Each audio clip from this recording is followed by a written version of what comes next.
بسم اللہ الرحمن الرحیم۔ تمام تعریفیں اللہ کے لیے، درود اور سلام محمد اور آل محمد کے لیے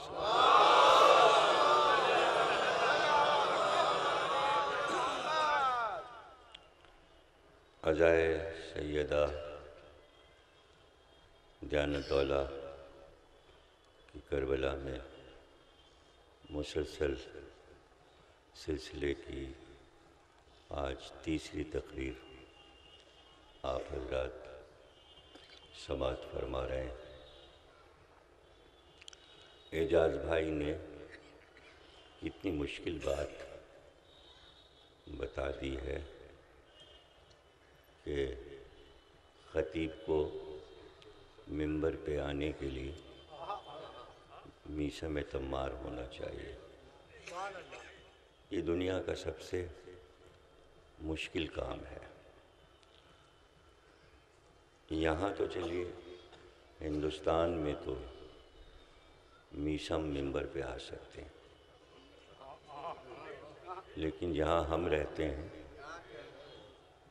وہاں میثم منبر پہ نہیں آ سکتے۔ ابھی مشکل سے دوشنبے کو میں آیا ہوں، اس سے 4 یا 5 دن پہلے آپ نے سنا ہوگا کہ پشاور میں مسجد پر حملہ ہوا۔ 24 فروری کی تاریخ تھی شاید۔ اسی دن میں ایک مجلس پڑھ رہا تھا انچولی میں، شام کی مجلس تھی مغرب کے بعد۔ تو جب مجلس پڑھ کے اترا تو ایک اطلاع مجھے مجلس کے بعد سامعین نے دی۔ انچولی مومنین کا محلہ ہے، بہت شاندار عزاداری ہوتی ہے وہاں۔ تو اکثر ایسا ہوتا ہے کہ اگر لگاتار مجلسیں ہیں وہاں پر یا عشرہ ہے تو میں وہیں ٹھہر جاتا ہوں، روزانہ آنے جانے کے بجائے وہیں قیام کرتا ہوں۔ تو یہ کئی برس سے قیام کے درمیان ظاہر ہے کہ تھوڑے دن کوئی کہیں رہے تو پورے محلے کے ماحول کی اطلاع ہو جاتی ہے۔ تو صبح سویرے روزانہ ایک فقیر آتا تھا اور وہ کافی دیر جس گلی میں ٹھہرتا تھا تو صاحب خانہ کے دروازے پہ وہ رکتا تھا۔ سندھ سے آتا تھا، دیہات سے، سندھی تھا، اور صرف ایک نعرہ لگاتا تھا، اور وہ نعرہ لگاتا وہ آگے نکل جاتا تھا، پورے محلے میں چکر لگاتا تھا۔ علی کی بادشاہی ہے، بھئی یہی کہتا تھا۔ علی اسم الہی ہے، چلا کے کہتا تھا۔ علی کی بادشاہی ہے، علی اسم الہی ہے۔ مجھے بڑا اچھا لگتا تھا۔ بچوں کے ہاتھ میں اسے کچھ تحفہ بھیجتا تھا، تو کچھ لوگ آئے میرے پاس کہنے لگے آپ اسے کیوں پیسہ دیتے ہیں؟ یہ تو صرف یہاں مومنین کے محلے میں یہ کہتا ہے، دوسری جگہ جاتا ہے تو وہاں نہیں کہتا۔ میں نے کہا اچھا۔ دوسرے دن وہ آیا تو میں نے اوپر کمرے میں اس کو بلا لیا، تو میں نے پوچھا تمہاری یہ شکایت ہے؟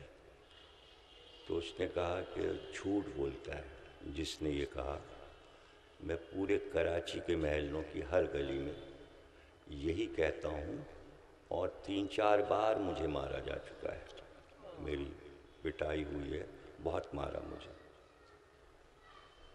تو میں خوش ہو گیا، میں نے کہا تو تم تو جہاد کر رہے ہو، ولایت علی عام کر رہے ہو۔ مجھے بڑی خوشی ہوئی کہ اس نے، تو پھر میں نے سب کو ڈانٹا، میں نے کہا تم لوگ جھوٹ بولتے ہو، افواہ ہے، یہ کہہ رہا ہے کہ یہ ہر جگہ یہی کہتا ہے۔ تو میں مجلس پڑھ کے اترا تو مجھے اطلاع ملی کہ ابھی ابھی اس فقیر کو پکڑا گیا ہے پیچھے کے ایک علاقے میں، اور اس کی زبان کاٹی گئی ہے، اور پھر زبان کاٹ کر اس کے نرخرے کو کاٹا ہے، اور پھر اس کے دماغ میں گولی مار دی۔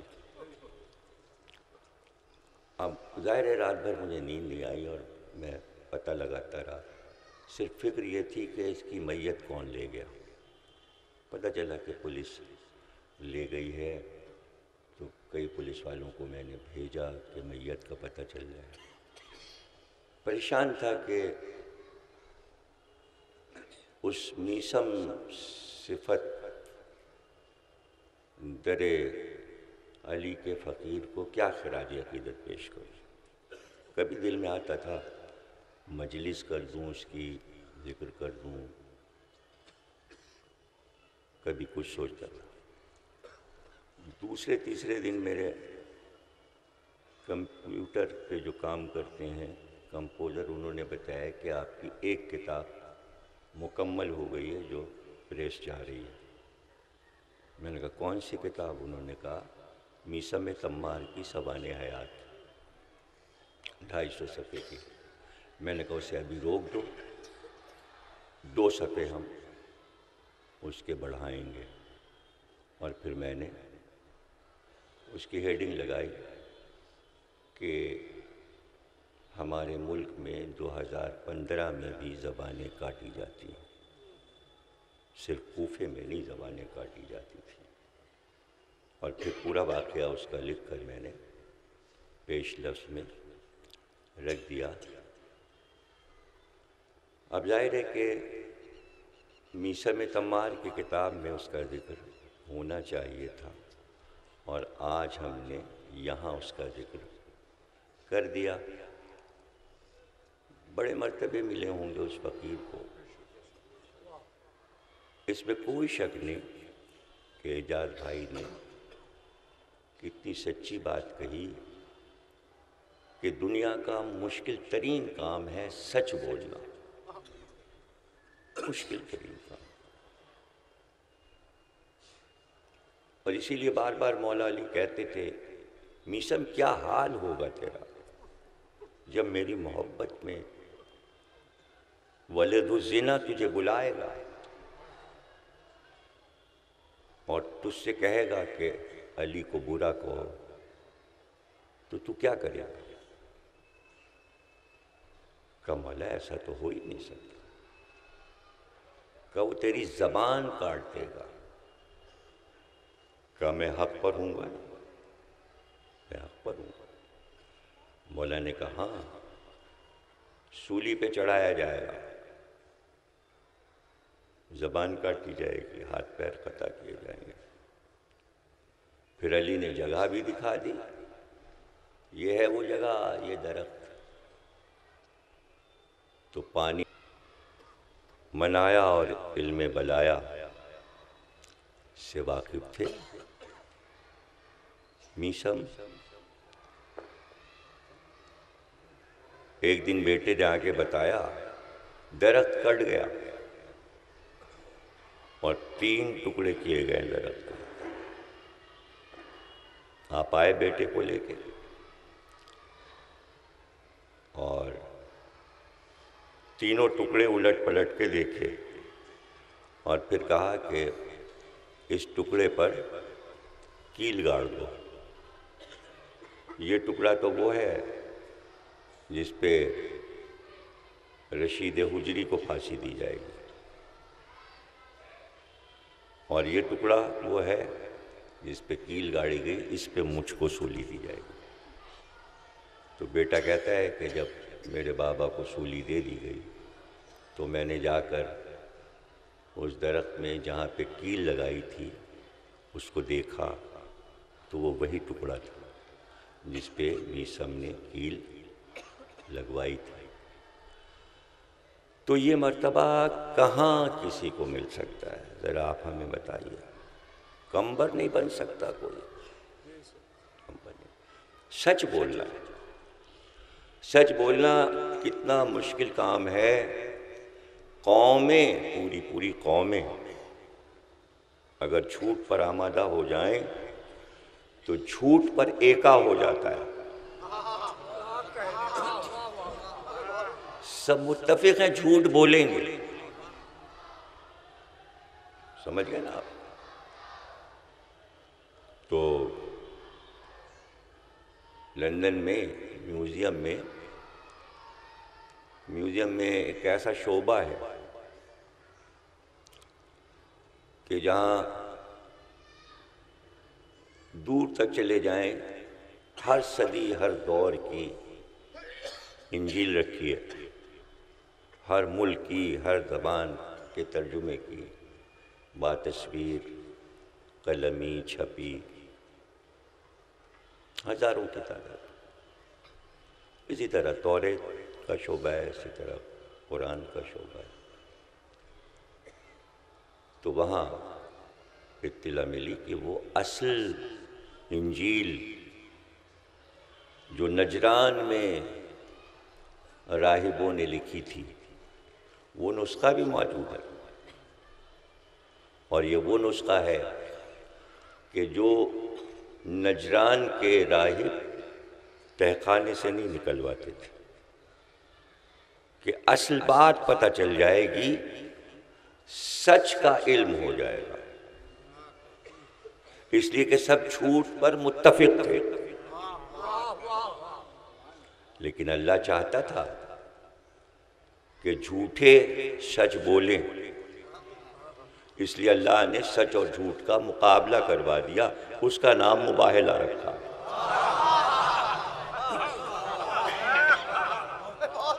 مباہلہ، مقابلہ عربی میں دو شاعروں کا مقابلہ ہو تو اسے مشاعرہ کہتے ہیں، اور کسی بحث پر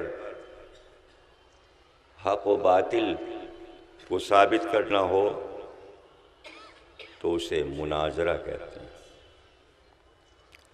اور اگر جنگ ہو جائے تو اسے مجادلہ کہتے ہیں، اور اگر سچ اور جھوٹ کا فیصلہ کرنا ہو تو اسے مباہلہ کہتے ہیں۔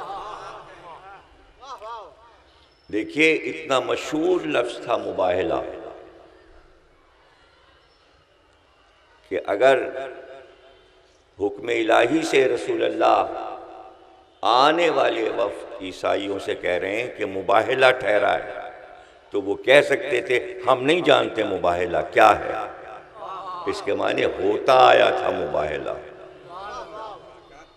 مباہلہ ہوتا آیا تھا، اور سب واقف تھے کہ مباہلہ کیا ہے، ورنہ کسی محمل چیز کا حکم سرکار نہیں دے سکتے تھے کہ یہ کرنا ہے، اور عرب والے بھی جانتے تھے، مدینے والے بھی جانتے تھے، سب کو پتہ تھا مباہلہ کیا ہے۔ ایک شخص نے آ کر، صحابی تھا امام کا، حضرت امام جعفر صادق صلوات اللہ علیہ وسلم،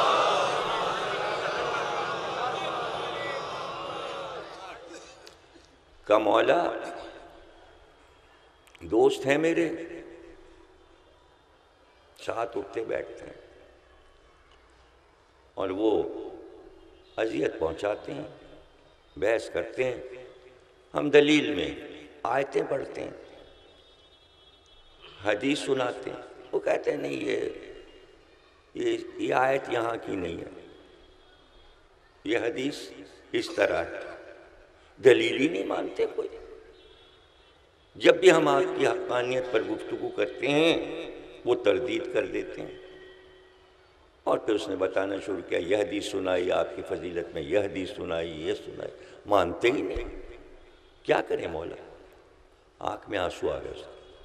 مولا نے کہا اب جانا تو کہنا کہ آؤ مباہلہ کر لیں۔ اس نے کہا کیسے مولا؟ کہا اس کو لے کے صحرا میں جانا اور کسی بلندی پر کھڑے ہو جانا، لیکن خیال رکھنا سیدھے ہاتھ سے اس کا ہاتھ الٹا ہاتھ پکڑ لینا، اور اتنا مضبوط پکڑنا کہ چھڑا نہ پائے اور بھاگ نہ پائے، اور ہاتھ پکڑ کے کہنا کہ آؤ ہم دونوں اللہ کی بارگاہ میں دعا کریں، ہم میں جو جھوٹا ہو آسمان سے اس پر عذاب آئے۔ اور مولا کس وقت کریں؟ کا زور و عصر کے درمیان سب سے اچھا وقت ہے مباہلہ کرنے کا۔ اور خیال رکھنا، جب یہ کہنا کہ آؤ مباہلہ کر لو تو تمہاری آنکھ میں آنسو آ رہے ہیں اور گریہ تاری ہو، اور پھر تم دیکھنا کیا ہوتا ہے۔ کچھ دن کے بعد آیا، کہا کیا ہوا؟ مولا نے پوچھا کیا ہوا؟ کہا وہ بھاگ گیا، مباہلے کو تیار نہیں ہے۔ 1400 سال گزر گئے، 1400 سال گزر گئے، اور ہم سب گھر سے نکل کر فرش پہ بیٹھ جاتے ہیں انتظار میں، آؤ مباہلہ کر لو۔ یہ مباہلہ ہے، اور اپوزیشن پارٹی بھاگی ہوئی ہے۔ ہم اسی جگہ بیٹھے سچائی کے فرش پر کہ اگر ہم جھوٹے ہیں تو آؤ ہم بھی دعا کریں، تم بھی دعا کرو، جس پہ آسمان سے عذاب آ جائے۔ تو سب کو معلوم ہے کہ یہ پتا ہے کہ یہ سب سچے ہیں،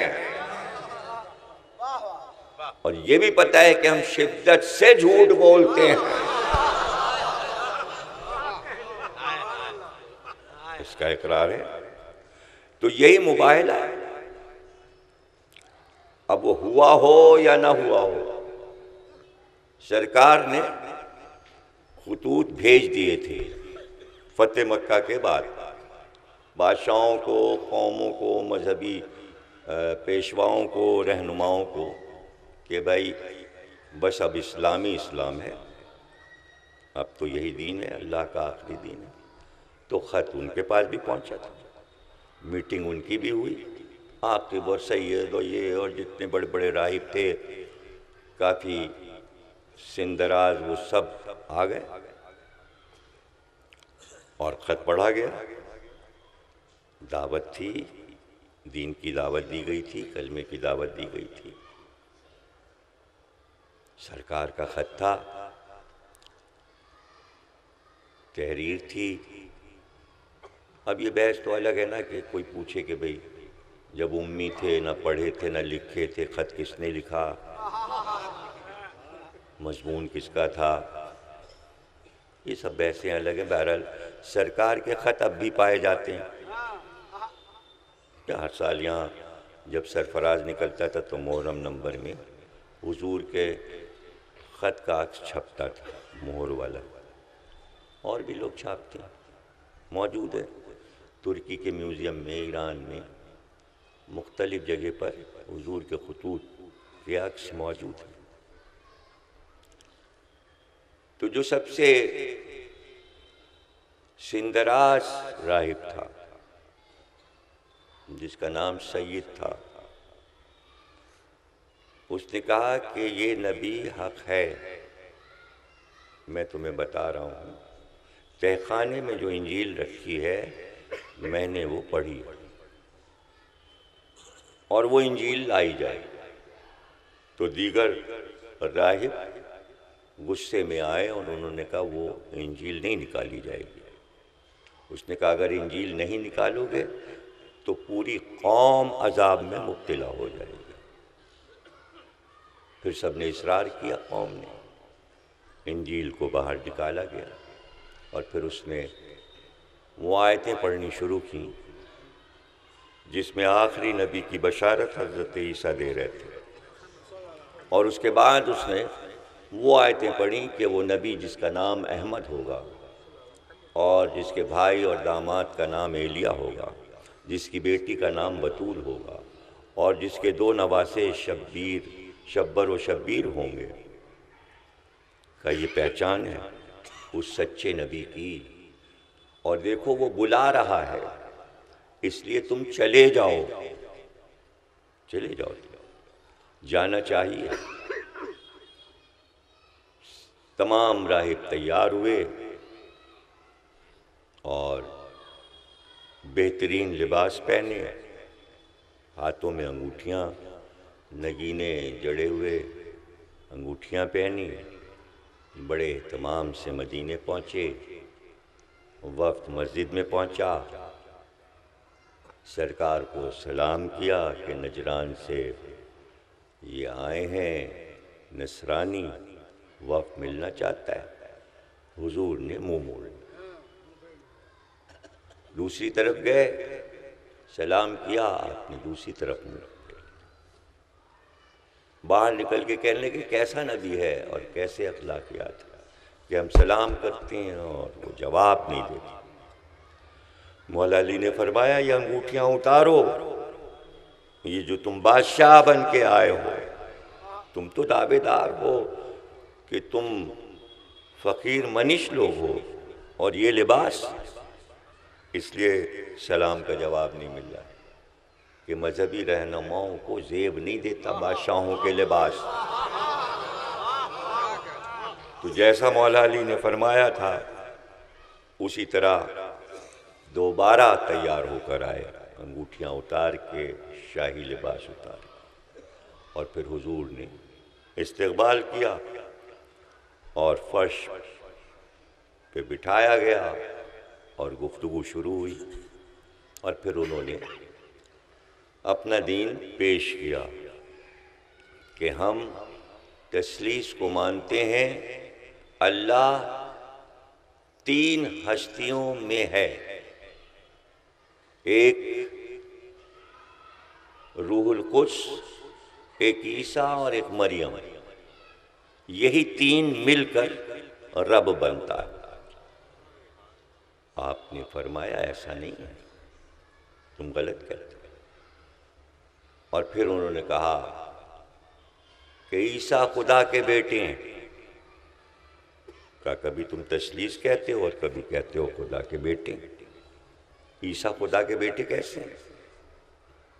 کہا اس لیے کہ ان کے باپ نہیں۔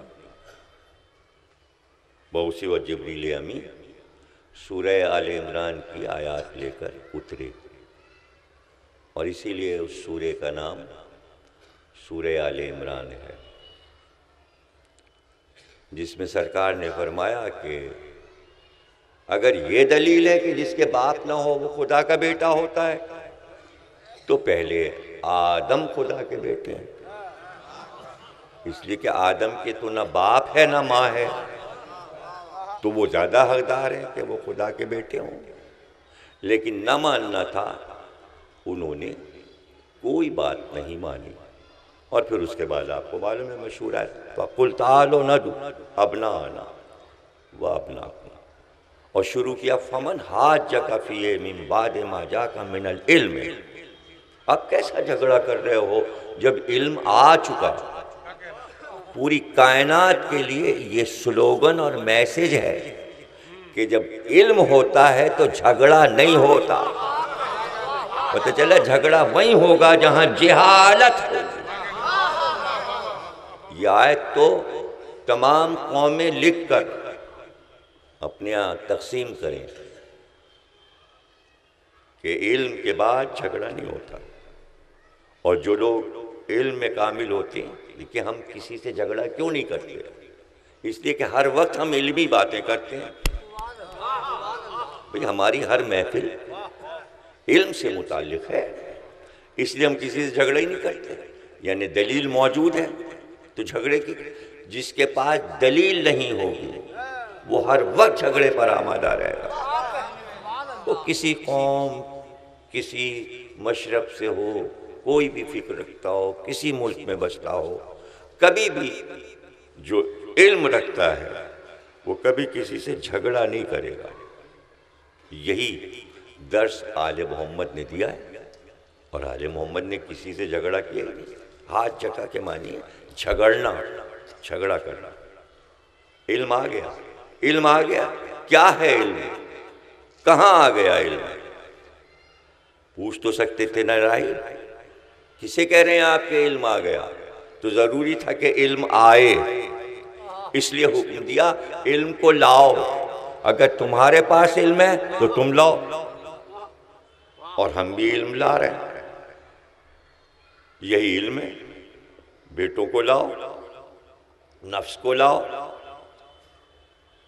نساء کو لاؤ، بھئی یہ علم ہے۔ تو پتہ چلا مباہلے میں اہل بیت علم بن کر چلے، علم آیا مباہلے میں، تو اب جھگڑا کیسا؟ تو اگر ان کے پاس علم ہوتا، اب یہاں پر دیکھیے ہمارے یہاں تو خیر بہت کوئی بھی ذاکر مجلس پڑھے تو کوئی ایک آدھ ایسے لوگ ہوتے ہیں کہ جو ایسی جگہ سے بات اٹھائیں گے کہ تصور میں بیچارے ذاکر کے نہ ہو۔ ارے یہ کیسے کہہ دیا کہ صاحب تم اپنی عورتوں کو لاؤ اور تم اپنے بچوں کو لاؤ، راہب تو شادی کرتے ہی نہیں تھے، تو اللہ کو نہیں معلوم کہ راہب شادی نہیں کرتا؟ تو ایک ایسی بات کہی جا رہی کہ بچوں کو لاؤ اور عورتوں کو لاؤ اور نفسوں کو لاؤ۔ پتہ چلا راہب شادی کرتے تھے، بچے ہوتے تھے، وہ بھی عورتوں اور بچوں کو لائے تھے، اس لیے کہ ایک بزرگ راہب ساتھ میں تھا، اور جب مباہلے کی دعوت ہوئی تو وہی بزرگ راہب جو انجیل کی آیات پڑھ چکا تھا، اس نے رات کو کہہ دیا تھا کہ بھائی دیکھو مباہلہ ہوگا اور وہ آئیں گے، اور جو انہوں نے کہا ہے کہ عورتوں اور بچوں اور نفسوں کو لاؤ وہ لے کے آئیں گے، اور تمہیں بھی لے جانا ہے، لیکن یہ خیال رکھنا کہ اگر وہ اپنے اصحاب کو لے کر آئیں تو مباہلہ کر لینا، ڈرنا نہیں۔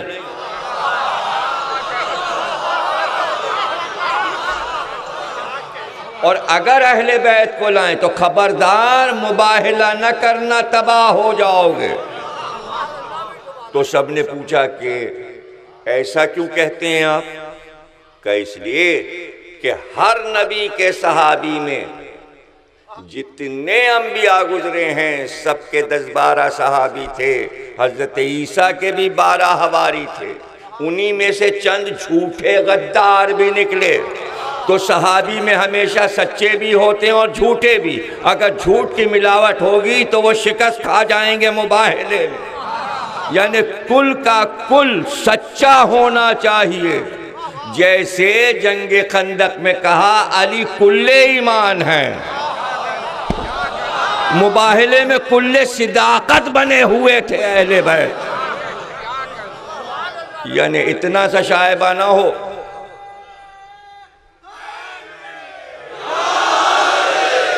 دیکھئے گھوڑے تک کو نہیں بھیجا کہ ایسا نہ کل ایمان میں گھوڑا شامل ہو جائے، اتنی تو احتیاط ہے۔ تو مباہلے میں زیادہ احتیاط ہے کہ سچ اور جھوٹ کا مقابلہ ہے۔ تو انہوں نے کہا بھائی حضرت عیسیٰ کو تو قید خانے تک صحابی نے پہنچایا تھا، تو سچے بھی ہوتے ہیں جھوٹے بھی ہوتے ہیں، تم جیت جاؤ گے۔ اگر اہل بیت کو لے کر آئیں پھر نہیں کرنا مباہلہ۔ یہ سب پہلے باتیں رات میں ہو چکی ہیں آپس میں راہبوں میں، لائے ہیں بچوں کو وہ بھی، لائے ہیں عورتوں کو وہ بھی، لائے ہیں نفسوں کو وہ بھی۔ جو قریبی عزیز ہیں وہ سب نفس ہے، چاہے چچا زاد بھائی ہو یا ماموں زاد بھائی ہو، مثل نفس کے۔ تو ایک دن شہزادی کے گھر کا دروازہ کھلا اور ایک بوڑھی عورت ضعیفہ داخل ہوئی، بہت ضعیف سی، سلام کیا اور بیٹھ گئی وہیں سے۔ کہا شہزادی میں حلب سے آئی ہوں، ہمارے ہاں ایک بحث شروع ہو گئی ہے، جو مباہلہ ہوا تھا مدینے میں اس کے سلسلے میں یہ بحث ہو رہی ہے۔ کچھ لوگ کہتے ہیں کہ اصحاب بھی گئے تھے اور ازواج بھی گئی تھی مباہلے میں۔ تو آپ نے کہا نہیں، یاد رکھ صرف ہم 5 ہستیاں مباہلے میں گئے تھے، میرے بابا، میرے شوہر، میرے بچے اور میں۔ تو اس نے کہا ایسا کیوں مشہور ہے؟ کہا اس کی وجہ یہ ہے کہ مباہلہ تو دوپہر کو ہوا تھا اور صبح سویرے جہاں ہمیں بیٹھنا تھا مباہلے کے لیے، وہ میرے بابا نے جگہ مقرر کی تھی، بحکم الہی جبریل نے بتایا تھا کہ یہاں بیٹھنا ہے، اس جگہ بیٹھنا ہے۔ ابھی بھی لوگ زیارت کرتے ہیں۔ اس سال اس مسجد کا نام بدلا گیا ہے مدینے میں، ورنہ اس کو مسجد مباہلہ ہی کہا جاتا تھا۔ جہاں مباہلہ ہوا تھا وہاں پر مسجد بنا دی گئی تھی، وہ مسجد موجود ہے، میں نے بھی زیارت کی، لیکن اس سال سنا ہے کہ اس کا نام مباہلے سے بدل کر کچھ اور رکھ دیا گیا، کوئی نجس نام رکھ دیا گیا، جو کہ مسجد کا نہیں رکھنا چاہیے۔ ظاہر ہے جانوروں کے نام پر مسجد کا نام تو نہیں رکھنا چاہیے، لیکن رکھا ہے بھائی مسلمانوں نے، ان سے کون پوچھے، مسلمان بادشاہ ہیں، بادشاہ ہیں، عرب کے بادشاہ ہیں۔ تو وہ جگہ میں نے دیکھی، زیارت کی، تو شہزادی نے فرمایا کہ صبح کو ام سلمہ کو رسول اللہ نے بھیجا تھا جھاڑو دے کر کہ جہاں ہم بیٹھیں گے وہاں صفائی کر کے آؤ، اور پھر سلمان کو بھیجا تھا ایک سرخ کمبل کا شامیانہ لگانے کے لیے۔ ایک صحابی بھی گیا تھا، ایک زوجہ بھی گئی تھی، لیکن اپنا کام کر کے دونوں واپس آ گئے تھے۔ اور اس روایت کی راویہ ہے، وہ نام اس کا کتاب میں موجود ہے۔ تو گویا ہر حدیث، ہر آیت، ہر واقعے میں کچھ نہ کچھ ایسے کلیاں اور پھول لگائے ہیں، کوشش کی، لیکن کچھ چیزیں ایسی ہیں کہ جو آفتاب کی طرح روشن ہیں، ان میں اضافے نہیں ہو سکتے، اضافے نہیں ہو سکتے، ناممکن ہے کہ کچھ گھٹایا جائے یا کچھ بڑھایا جائے، سچ سچ ہے۔ اب آپ یہ دیکھ لیجئے کہ یہ ایک ایسی مشکل منزل ہے اور ایسا رخ ہے یہ اسلام میں جسے مباہلہ کہتے ہیں، کہ حکم آیا ہے کہ آپ ان سے مباہلہ کیجئے اور بچوں کو لے جائیے، بیٹوں کو لے جائیے، خواتین میں جتنی چاہے خواتین کو لے جائیے، نساء و نساء، اور سب جمع میں، نفس بھی جتنے چاہے نفس لے جائیے، جتنے چاہے بیٹے لے جائیے۔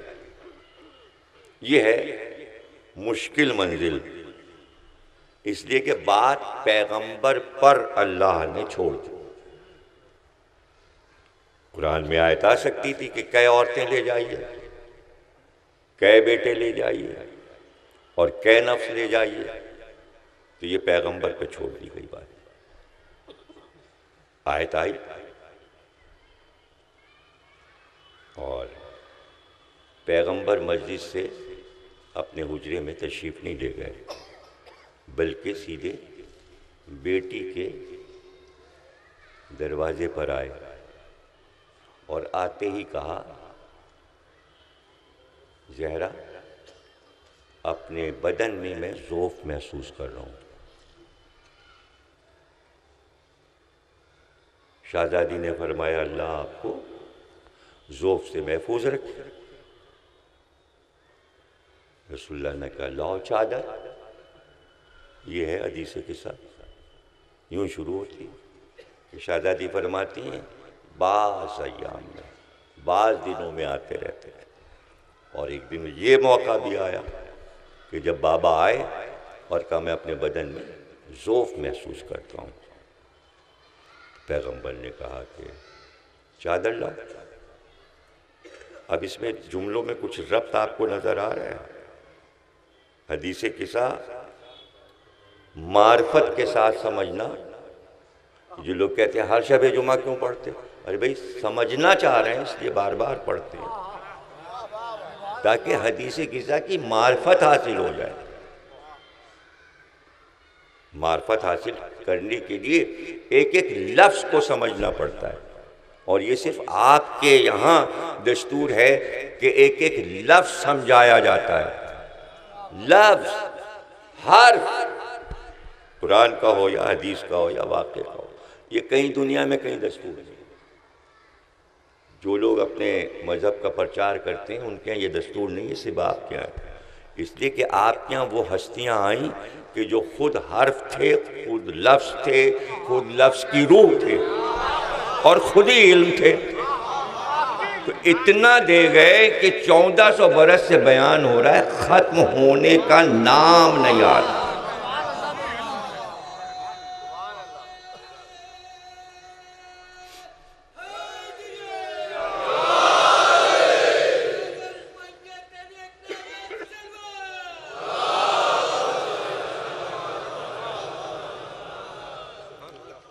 عربی میں قاعدہ ہے کہ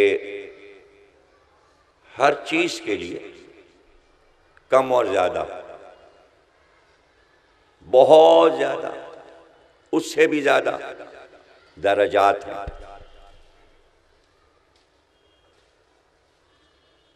تو کسی کی پناہ لے لی، کسی کے مکان میں چلے گئے، پناہ لے لی. اس سے بھی بڑی پناہ کسی بڑے آدمی کی پناہ لے لی. اس سے بھی اوپر ایک درجہ وزیر اعلیٰ، صوبے دار کی پناہ لے لی. اس سے بھی اعلیٰ کسی بادشاہ کی پناہ لے لی. تو پناہ پر پناہ ہے، پناہ پہ. کہف کہتے ہیں عربی میں پناہ گاہ کو. اسی لیے سورہ کا نام اصحاب کہف ہے. وہ اصحاب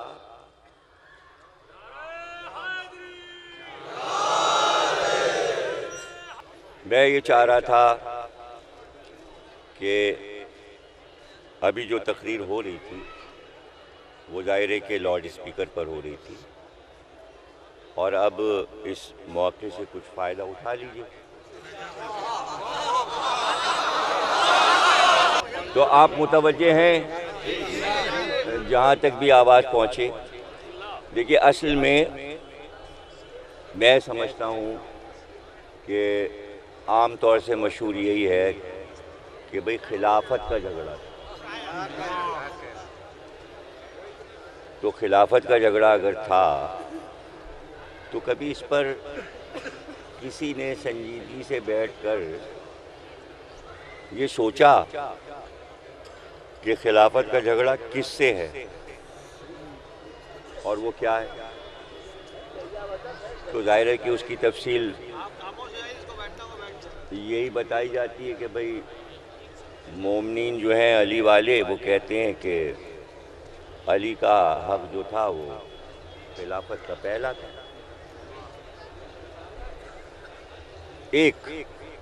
یعنی ایک گروہ اسلام کا یہ کہتا ہے کہ علی کا حق پہلا تھا، اور جتنے ہیں 72 ہوں، 73 ہوں، 70 ہوں، 71 ہوں، کل کے کل یہ کہتے ہیں کہ چوتھا نمبر تھا حضرت علی کا. یعنی چوتھے پر اتفاق ہے. اکثریت کہتی ہے کہ چوتھا نمبر تھا، اور ایک ہم کہتے ہیں کہ پہلا نمبر تھا.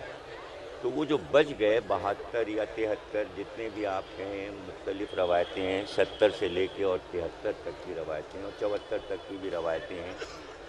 ان میں آپس میں کیوں جھگڑا ہوا؟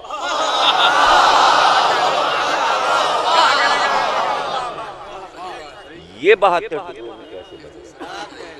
کوئی حنفی ہو گیا، کوئی حنبلی ہو گیا، کوئی شافعی ہو گیا، کوئی مالکی ہو گیا، کوئی اہل حدیث ہو گیا، کوئی بریلوی ہو گیا، کوئی دیوبندی ہو گیا، کوئی قادیانی ہو گیا، کوئی یہ ہو گیا، کوئی وہ ہو گیا. ڈھیروں نام ہیں. یہ کیسے بنے؟ یہ کس بات پہ بنے؟ ہمیں تو چھوڑ دیجیے نا. ہم تو یہ کہہ کے الگ ہو گئے کہ ہم بلا فصل علی کو مانتے ہیں. ہم تو الگ ہو گئے نا. اب آپ میں آپس میں کس بات کا جھگڑا ہے؟ آپ سب کی فقہ ایک کیوں نہیں ہے؟ آپ سب کی شریعت ایک کیوں نہیں ہے؟ کس بات پہ جھگڑا؟ تو اب ان جھگڑوں کی بھی تفصیل تلاش کرنی پڑے گی. کسی نے کہا صاحب حدیث پر جھگڑا ہوا، کسی نے کہا تفسیر پہ جھگڑا ہوا، کسی نے کہا توحید پہ جھگڑا ہوا، کسی نے کہا نہیں نبی کی زندگی روحانی تھی، کسی نے کہا مادی تھی. تو اس میں علی تو کہیں آ ہی نہیں رہے ہیں۔ 72 جھگڑوں میں علی نہیں ہے، تو اس کا جواب کیا ہے مسلمانوں کے پاس؟ اور ایک کیوں نہیں ہو جاتے؟ اور اب جو صورتحال ہے بین الاقوامی دنیا یہ بتا رہی ہے کہ اگر آپ الگ الگ ہیں، اور ظاہر ہے الگ الگ ہیں، نام الگ الگ ہیں، اگر ایک ہوتے تو ہر ایک کا امام الگ الگ نہ ہوتا۔ کہ ہم تو متفق ہیں 12 اماموں کا، لیکن وہاں 72 الگ الگ ہیں، تو اتنے امام ہیں کہ ان کے نام نہیں یاد ہوتے۔ وہ 4 تو مشہور ہو گئے نا، اس کے بعد جو بنے تو بنتے ہی چلے گئے۔ امام ابو یوسف ہیں، امام محمد ہیں، اور امام فلاں امام فلاں، اور اب تک اماموں کا سلسلہ چلا آ رہا۔ تو یہاں پر آپ اس بات پر خود ہی غور کر لیجئے کہ بھائی آپ سب متفق ہو جائیے، ایک فقہ ایک شریعت وہ ہو جائے، لیکن نہیں ہوگا۔ اس میں کیا راز ہے کہ ایک کیوں نہیں ہے؟ ایک قدرت ہونے نہیں دیتی۔ وجہ کیا ہے یہ آپ کو پتہ ہے؟ کہ اکڑتی ہے دنیا، ہم اکثریت میں ہیں، لیکن اگر 72 کو سب کو مردم شماری کی جائے تو 72 الگ الگ میں اکثریت میں ہم ہیں۔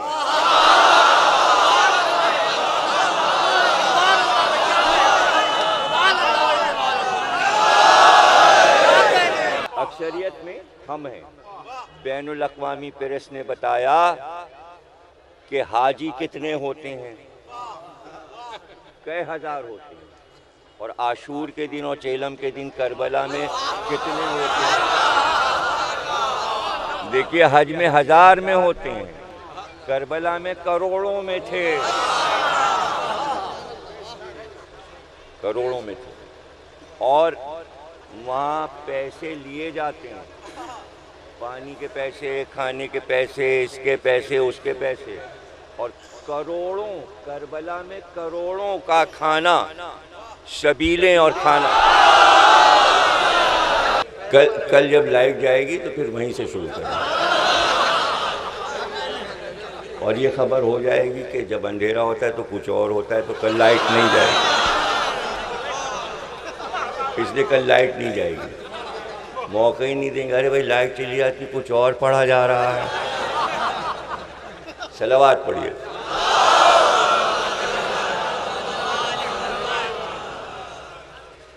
عرض کر رہا تھا کہ کہف یعنی پناہ گاہ، مولا کی زیارت میں نجف میں جب آپ جائیں تو ایک سلام بیچ میں آتا ہے، مولا کا خطاب ہے کہف الورا، مولا کو کہتے ہیں کہف الورا، یعنی ایسی پناہ گاہ جو ماورا ہے، ورا یعنی اس کے اوپر کوئی پناہ گاہ نہیں ہے۔ جیسے میں نے کہا ایک چھوٹی پناہ گاہ، پھر ایک اس سے بڑی، تو کہف اس غار کو کہتے ہیں جو سب سے بڑا غار پناہ گاہ ہو، جس میں اصحاب کہف گئے تھے۔ اور مولا کے لیے کہا گیا کہ اب اس کے اوپر کوئی پناہ گاہ نہیں ہے، جب مولا تک پہنچ گئے تو پناہ ہی پناہ۔ مولا علی کے لیے کہا جاتا ہے۔ اب یہاں پہ آپ غور کیجئے گا، جملے آپ کے کئی ہزار بار کے سنے ہوئے، اور ابھی میں نے سنایا تھا تو آپ سنتے رہے، لیکن اب دوسرے طریقے سے سنیے۔ شہزادی فرماتی ہیں بابا گھر میں آئے اور فرمایا کہ میں اپنے آپ میں بدن میں ذوف محسوس کر رہا ہوں۔ اس کا جواب شہزادی نے دیا اللہ آپ کو ذوف سے محفوظ رکھے۔ تیسرا ٹکڑا اسی سے متعلق کچھ ہونا چاہیے تھا، بات ذوف کی ہو رہی ہے، شہزادی نے دعا دی ہے کہ اللہ آپ کو ذوف سے محفوظ رکھے، لیکن تیسرا جملہ جو حدیث قصہ کا آیا، رسول نے فرمایا لاؤ اپنی چادر۔ کہاں سمجھے آپ؟ یار اسی میں تو نکتہ ہے، ارے یہ خود ہی نکتہ ہے، اس میں کچھ سمجھانا نہیں ہے۔ میں ذوف محسوس کر رہا ہوں۔ زہرا نے کہا اللہ آپ کو محفوظ رکھے، اللہ آپ کو اپنی پناہ میں رکھے، کہ چادر لاؤ۔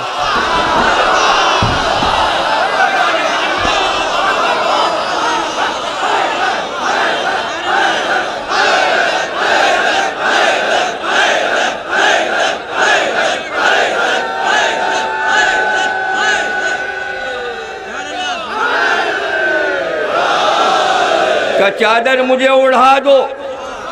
شہزادی کہتی میں نے چادر اڑا دی، اور پھر اس کے بعد کہتی اب جو میں نے دیکھا تو بابا کا چہرہ 14ویں کے چاند کی طرح چمک رہا تھا۔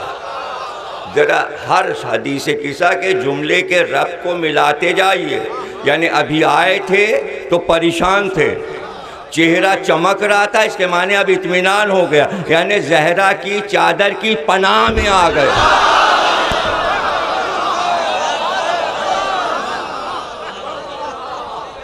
پناہ میں آ گئے۔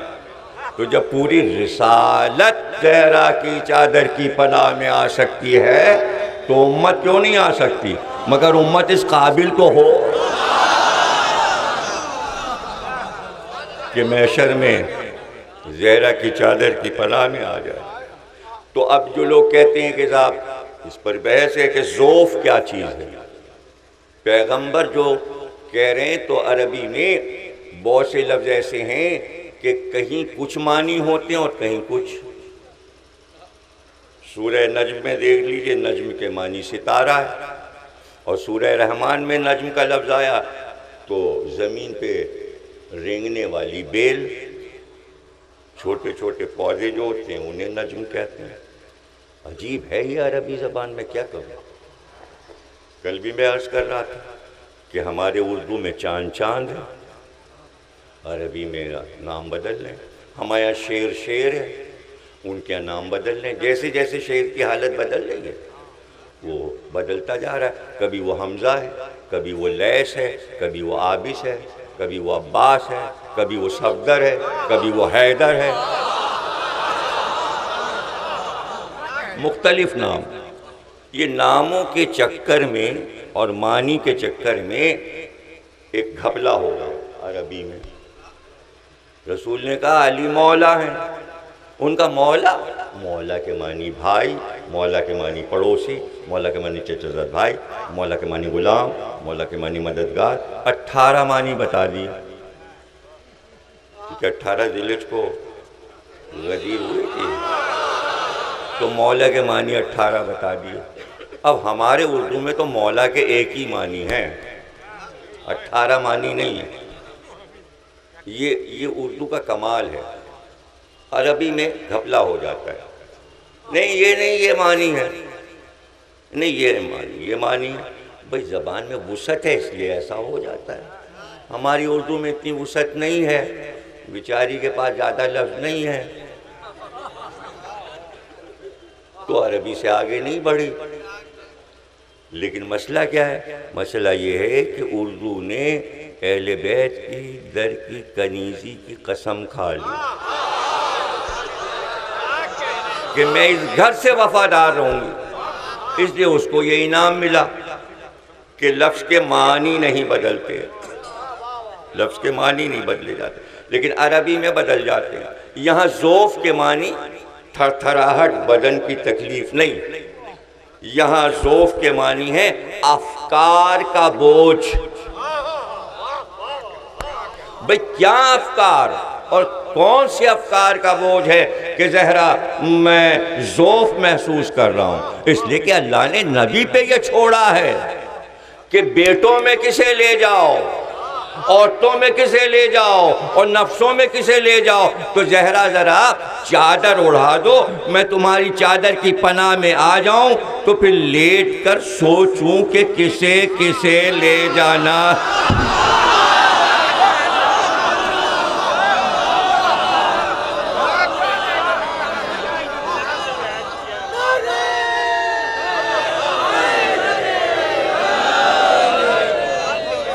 اب قدرت نے خود انتظام کیا، چونکہ راوی شہزادی خود ہیں، فرماتی ہیں کہ جب بابا آئے تھے تو میں نے بابا کو سلام کیا، بابا نے مجھے سلام کا جواب دیا، زہرا تم پر بھی سلام۔ اور چادر اوڑھ کر جب رسول اللہ میرے حجرے میں تشریف فرما ہوئے، آرام فرمانے لگے، کچھ دیر نہ گزری تھی کہ گھر کا دروازہ کھلا اور میرا بیٹا حسن کھیلتا ہوا آیا، اور آتے ہی اس نے پوچھا کہ گھر میں خوشبو کیسی ہے اور نور کیسا ہے؟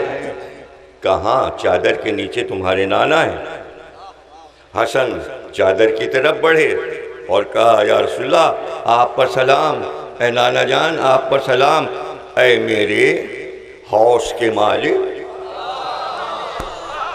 ایک ایک جملے میں نکتہ ہے حدیث قصہ میں، بات ہے سمجھنے کی، اور معرفت کے ساتھ پڑھی جائے تو جانے کیا کیا، جتنی بار آپ حدیث قصہ پڑھیں گے نئے نکتے آپ کو ملتے جائیں گے۔ عربی میں بھی پڑھیے، ترجمے کے ساتھ پڑھیے تو اور مزہ آئے گا، اور منظوم پڑھیے تو اور مزہ آئے گا۔ قیسی صاحب نے، قیس رام پوری نے نظم کی ہے، بہت ہی شاندار منظوم کی ہے۔ ہر شاعر نے کوشش کی ہے حدیث قصہ کو منظوم کرنے کی، اس میں نکتے بھی ہیں، اور یہ نکتے جو ہیں معرفت پیدا کراتے ہیں۔ اے میرے حوض کے مالک، نانا اجازت ہے میں آ جاؤں؟ ہاں آ جاؤ۔ اے میرے میوہ دل، اے میری آنکھوں کی خنکی، آؤ آ جاؤ۔ یہ جو کہا نا حوض کے مالک، تو حدیث یہ ہے امام حسن کے لیے کہ حوض پر حسن ہوں گے، کوثر پہ حسن ہوں گے، اور جن لوگوں کو ہکایا جائے گا انہیں حسن ہکائیں گے۔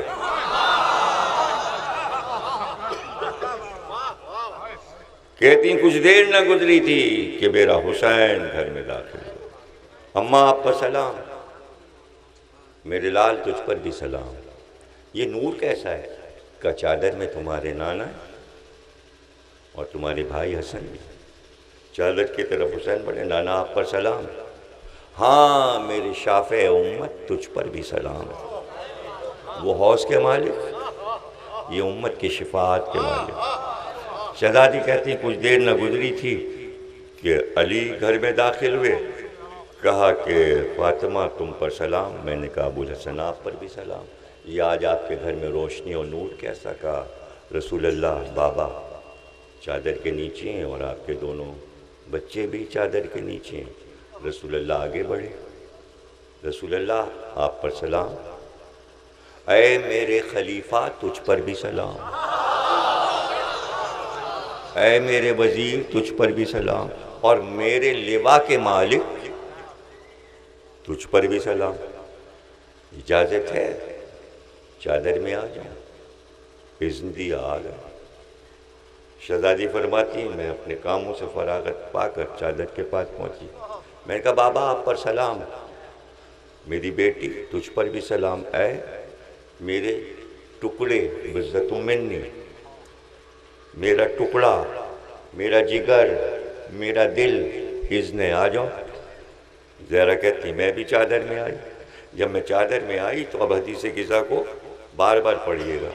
ایک ٹکڑا ایسا ہے جو 2 بار آیا ہے، ایک ہی ٹکڑا 2 بار آیا۔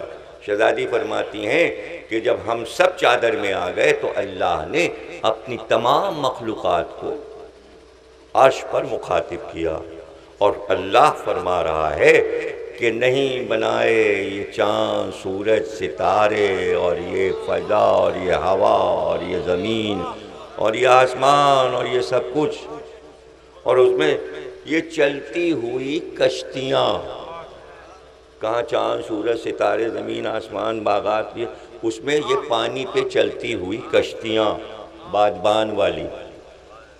یہ کہ میں نے یہ سب کچھ بنایا ان 5 کی خاطر۔ ہو گئی نا بات؟ کون کہہ رہا ہے؟ شہزادی کہہ رہی ہیں۔ اتنی دیر میں جبریل آئے، اب پھر پڑھیے گا، اور وہی ٹکڑا آ کے جبریل نے دہرایا کہ اللہ سلام عرض کرتا ہے اور کہتا ہے نہیں بنایا زمین و آسمان و چاند و سورج و پانی پہ چلتی کشتیاں۔ ارے کیا لے کے آئے ہو جبریل؟ زہرا پہلے بتا چکی کہ اللہ کیا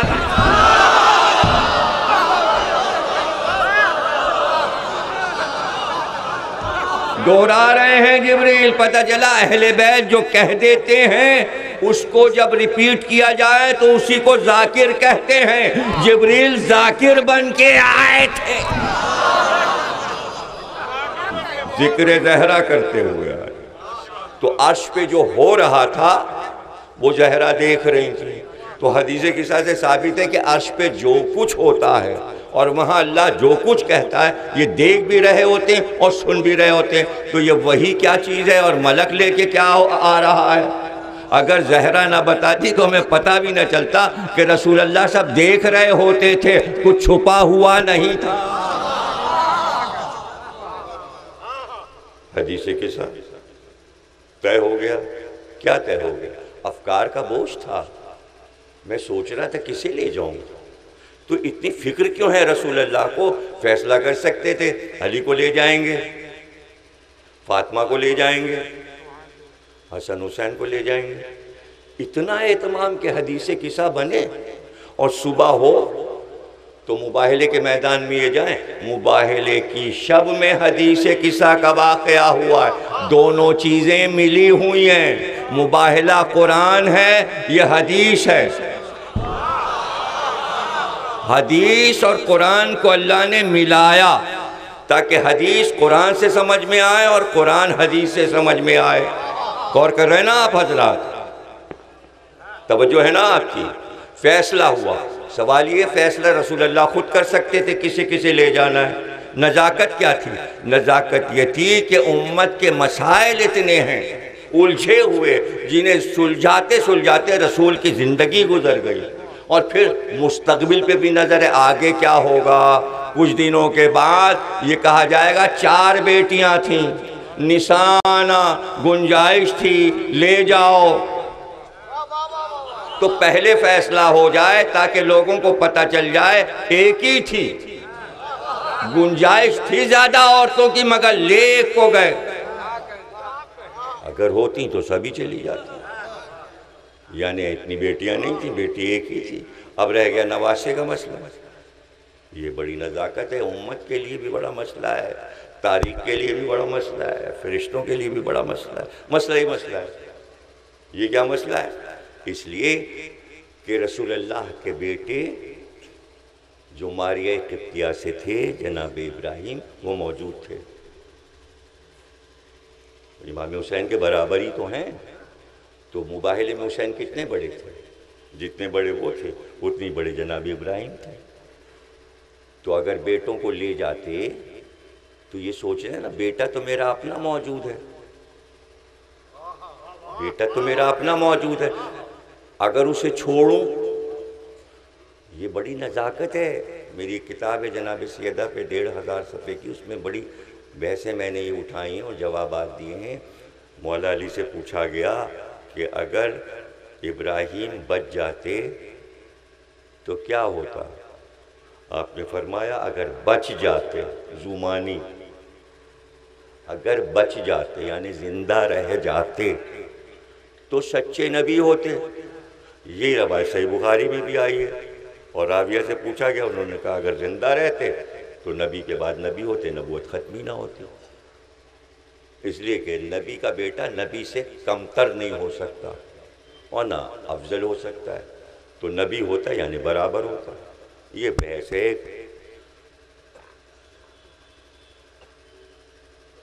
صدیق نبی ہوتا. مولا علی یہ واقعہ پورا پوچھنے کا علی سے ابن ابی الحدید معتزلی نے عربی میں شرح نہج البلاغہ میں لکھا ہے, اور وہ شیعہ نہیں ہے. ابن ابی الحدید معتزلی معتزلہ فرقے کا ہے. 2 فرقے تھے عباسی دور میں, اشاعرہ اور معتزلہ. شیعہ سنی نہیں تھے, غیب میں تھے, یعنی نام غیب میں تھا. ہاں لفظ شیعہ ہر وقت موجود تھا. ارے بھائی موجود تھا نا, تبھی تو حدیث قصہ آپ کو پڑھنی چاہیے کہ ختم کہاں ہوئی حدیث قصہ. تو مولا علی نے فرمایا رسول اللہ بتائیے یہ جو واقعہ ابھی ہوا ہے اس کا ثواب کیا ہے؟ کہ یہ جہاں واقعہ پڑھا جائے گا تو جو لوگ پڑھیں گے اور سنیں گے ملائکہ انہیں آ کے گھیر لیں گے. اور جب تک وہ اپنے گھر نہ پہنچ جائیں فرشتے ان کے لیے دعائیں کرتے رہیں گے، مغفرت کی، رحمت کی دعائیں۔ تو یہاں پہ حدیث غذا ختم ہو رہی ہے، مولا علی نے ہاتھ اٹھائے اور کہا پھر ہم بھی کامیاب اور ہمارے شیعہ بھی کامیاب۔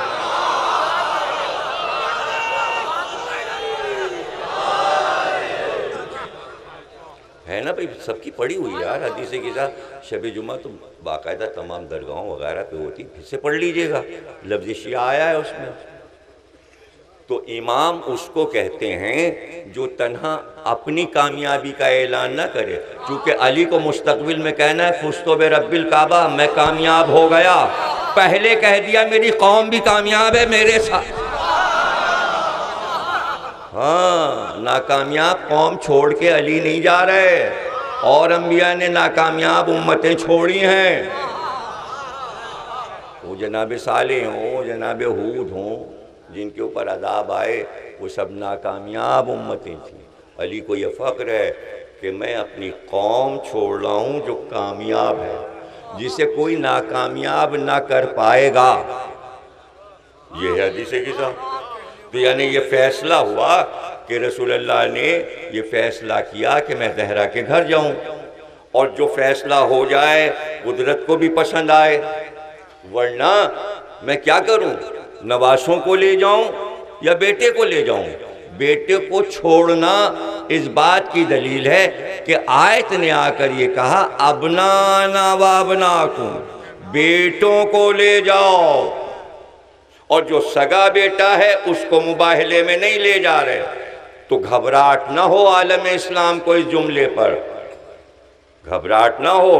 اللہ یہ بتانا چاہتا تھا کہ نبی کا بیٹا اور ہے، نبوت کے بیٹے اور ہیں۔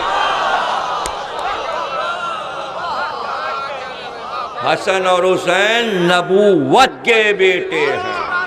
ابنانا و ابناکم، بیٹوں کو لے جاؤ۔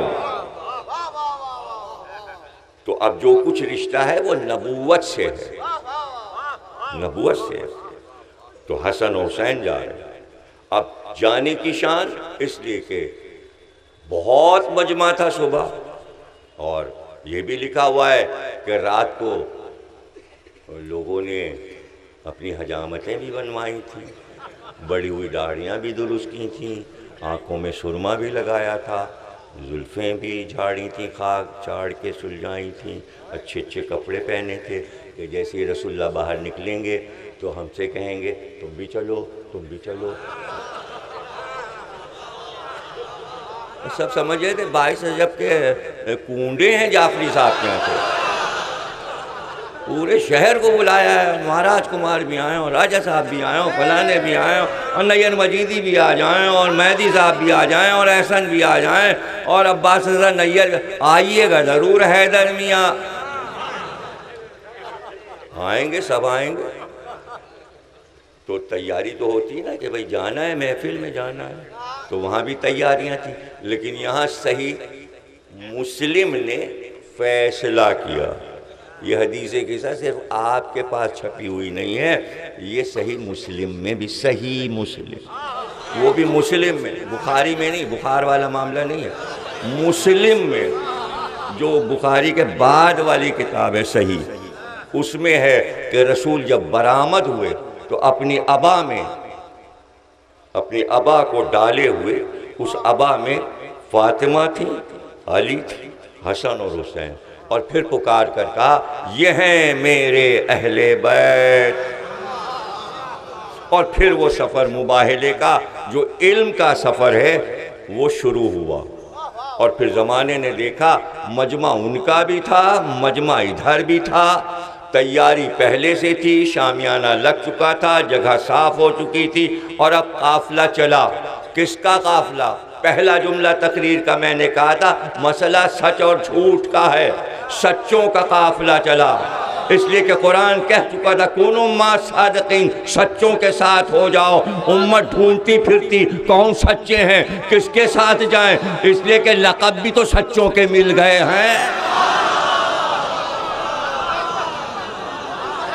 اس لیے قدرت نے چاہا آج یہ فیصلہ ہو جائے کہ سچے کون ہیں اور تمہیں کن کے ساتھ چلنا ہے۔ وہ دن اور آج کا دن ہم نے سچوں کا ساتھ نہیں چھوڑا اور جھوٹوں کی طرف پلٹ کے نہیں دیکھا۔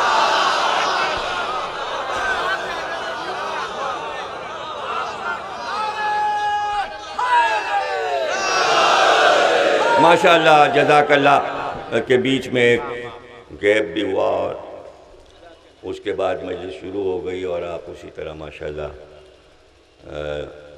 سرشاری کی کیفیت سے سن رہے ہیں، اور پھر آج تو لکھنؤ کے آفتاب و مہتاب و ستارے اور سبھی جمع ہو گئے، پورا بیان الدولہ عرش بنا ہوا، گلیکسی کہکشاں، ادھر شفق ادھر نیر، ادھر نیر مجیدی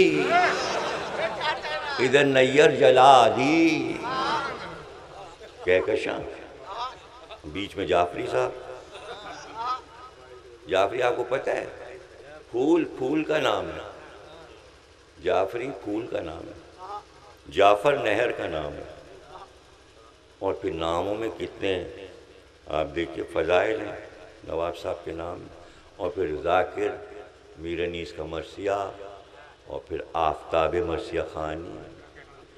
تو میں غلط کہہ رہا ہوں کہ آفتاب مہتاب سب ستارے، تو پورا عرش سجا ہوا ہے، رات کا وقت ہے اور ستارے نظر آ رہے ہیں مجھے، ادھر تو ایسا اندھیرا ہے تو وہ اندھیرے میں ستارے ہی چمکتے نظر آ رہے ہیں، آنکھیں واقعیں کسی کی نہیں دکھائی دے، وہ گورے گورے چہرے ستارے جیسے دکھائی۔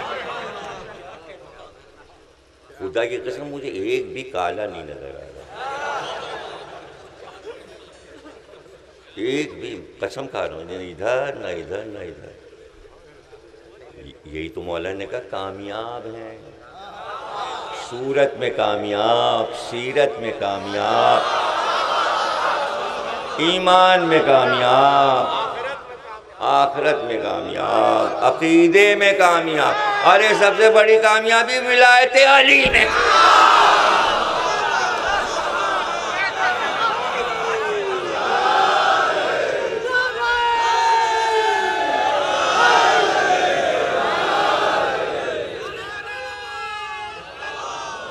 تو بھئی ترتیب اس طرح ان مجلسوں کی قرار پا گئی کہ ظاہر ہے کہ 5ویں تقریر جو ہے امام کی ولادت ہے چوتھے امام کی، تو اس دن مصاحب تو نہیں ہو پائیں گے، تقریر تو ہوگی، تو آج مباہلہ میں نے شروع کر دیا، اور کل اسی رفع کے ساتھ جو شہزادی پہ تقریر ہوگی وہ پوری تقریر فدق پہ ہوگی، اور آج میں ذکر شہادت شروع کروں گا اور کل اختتامی کلمات شہادت کے عرض کروں گا۔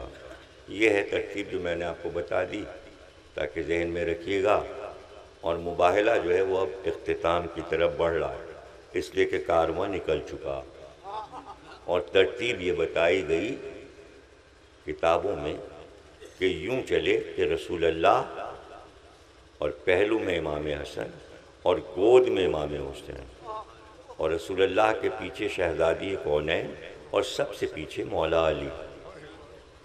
اب یہ آپ کی مرضی ہے کہ آپ جتنی دیر چاہیں رک کر عبادت کے لیے اس منظر کو دیکھیں، اور کوئی یہ کہے کہ صاحب یہ کیسی باتیں ضمیر اختر کہہ رہے ہیں، یہ کیا بات ہوگی، منظر کہاں سے دکھائی دے گا؟ منظر تو جو لوگ مدینے میں تھے وہ دیکھ چکے۔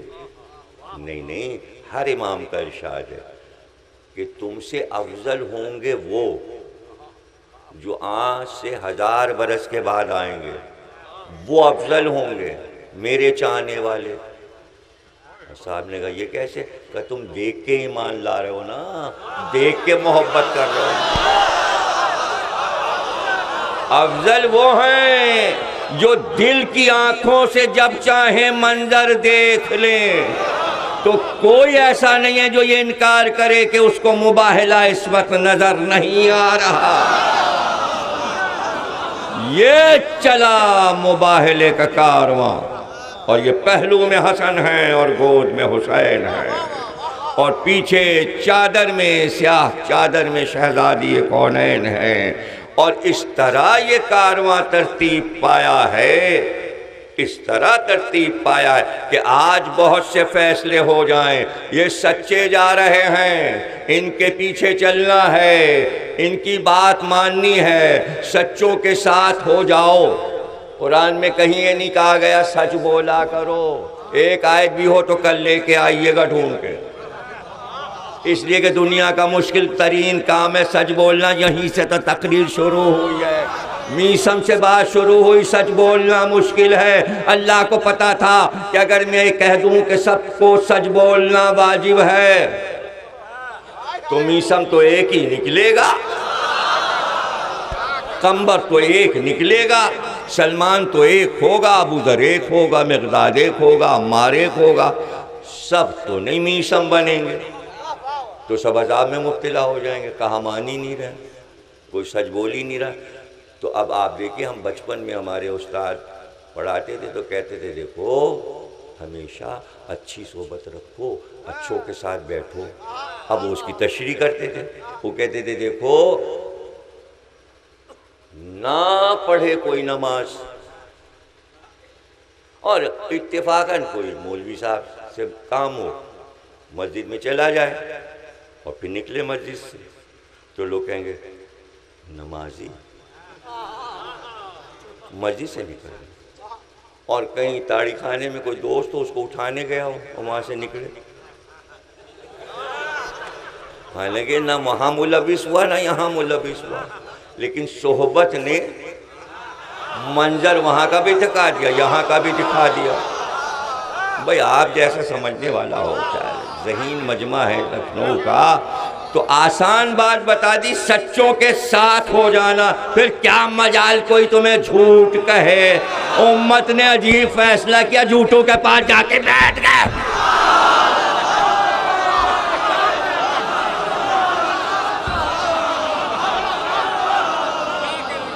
عجیب فیصلہ کیا،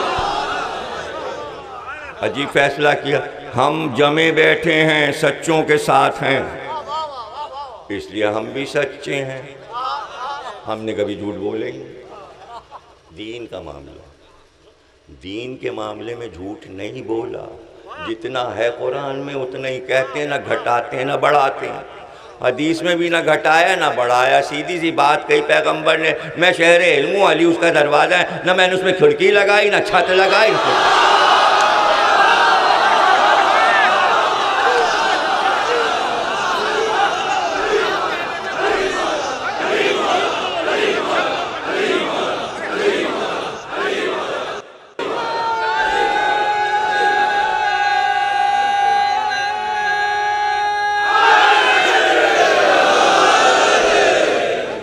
کوئی اضافہ نہیں اور نہ کوئی چیز گھٹائے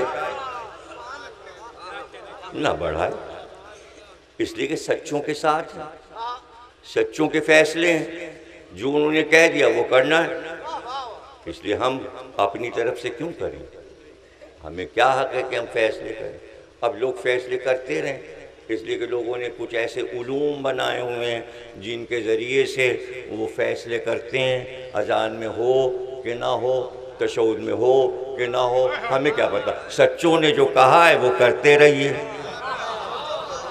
ابھی جھوٹے تو مخالفت کریں گے، جھوٹے تو سچ پہ مخالفت کریں گے، ہر جھوٹا سچ بولنے والے سے جلتا ہے، ہر جاہل ہر عالم سے جلتا ہے۔ امام صادق علیہ السلام سے مجمع آیا اور ایک وفد نے کہا آج ہم آپ سے پوچھ کے جائیں گے، آج ہمیں بتائیے، اور آپ ہی بتا سکتے کیا کہ بھئی مولا علی سے بڑھ کر عالم اسلام میں فضائل کس کے تھے، رتبہ کس کا تھا، مرتبہ کس کا تھا، اس کے باوجود علی کو خلافت کیوں نہیں امت نے دی۔ سوال کتنا مشکل ہے، حالانکہ آسان سوال ہے، اور یہی ایک سوال ہے، سوال ہی کوئی نہیں، لیکن دیکھیں وہ کرنے کا طریقہ سوال لگ رہا ہے بالکل نیا سوال ہو رہا ہے۔ اور کس سے پوچھ رہے ہیں؟ صادق سے۔ آپ نے کہا بھائی وہ دے ہی نہیں سکتے تھے، دے ہی نہیں سکتے تھے۔ سب نے کہا مولا کیوں؟ کہ کبھی نہ دیتے، نہیں دیں گے۔ کہ کیوں؟ کہ اس لیے کہ امت کے لوگوں کا لیبل اور علی کا برابر نہیں تھا، وہ اپنا جیسا لانا چاہتے تھے۔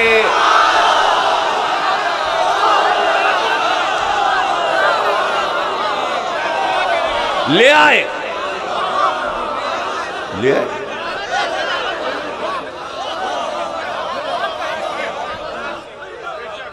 اچھا، اگر آپ چلے جائیں، یہاں کئی دھوبیوں کے بہت سے ہاتھ ہیں، ان کا الیکشن ہوتا ہے، اور آپ کسی کو لے جائیے یہاں سے پروفیسر کو، بھیا آپ کی ان کو چن لو اپنے برادری کا پریسیڈنٹ، دھوبی کیا کہیں گے؟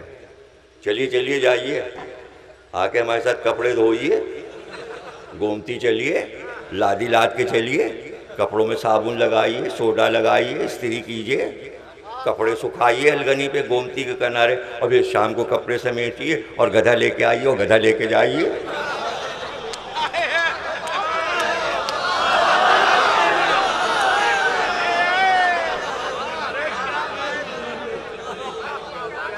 تو ہم آپ کو شامل کریں گے، تو پھر آئندہ سال دیکھیں گے، جب آپ محنت کریں گے تو ہم الیکشن میں آپ کو کھڑے کر دیں گے۔ تو آپ کہاں لیے کہاں، برادریاں تو بہت ہیں، سب کے اپنے اپنے الیکشن ہوتے ہیں، تو آپ یہ جا کے تبلیغ کیجئے گا، پڑھے لکھے کو لو، پروفیسر کو لو، ڈاکٹر کو لو۔ کچھ نہیں سمجھے، سقیفہ میں گنجائش ہی نہیں تھی علی کی، ارے وہاں ہنگامہ تھا، ہر ایک چاہتا تھا ہمیں بناؤ ہمیں بناؤ ہمیں بناؤ۔ غدیر میں یہ تھوڑی ہو رہا تھا ہمیں بناؤ ہمیں بناؤ، اللہ نبی سے کہہ رہا تھا علی کو بناؤ علی کو بناؤ۔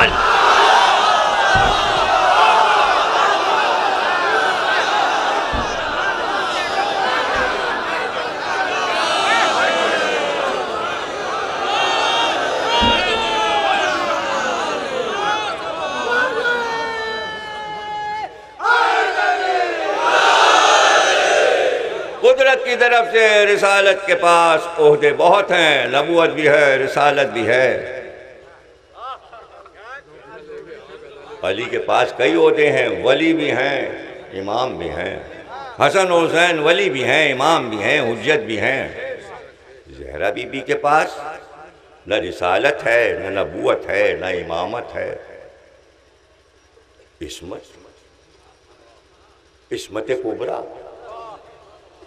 عہدہ، بھئی رسالت ہونی چاہیے تھی، امامت ہونی چاہیے، اتنی بلند کہ 14 معصوم۔ آج فیصلہ ہو جائے، دنیا دیکھ لے کہ زہرا کس مقام پر ہیں، بلندی دیکھو زہرا کی، آگے رسالت ہے، پیچھے امامت ہے۔ قدرت نے بتایا ایک قدم آگے بڑھ جائیں تو رسول ہو جائیں، ایک قدم پیچھے ہٹ جائیں تو امام۔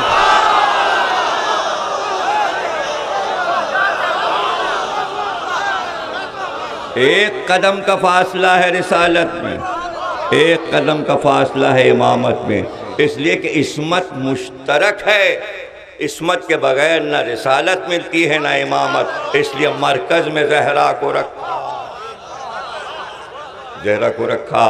زہرا مرکز ہیں، اس لیے کہ خاندان خاتون سے بنتا ہے، آئے مودت کا مرکز ہیں، آئے درود کا مرکز ہیں، کلمے اور شجرے کا مرکز ہیں، تو آج مباہلے کا مرکز ہیں۔ رسول آگے ہیں، علی پیچھے ہیں۔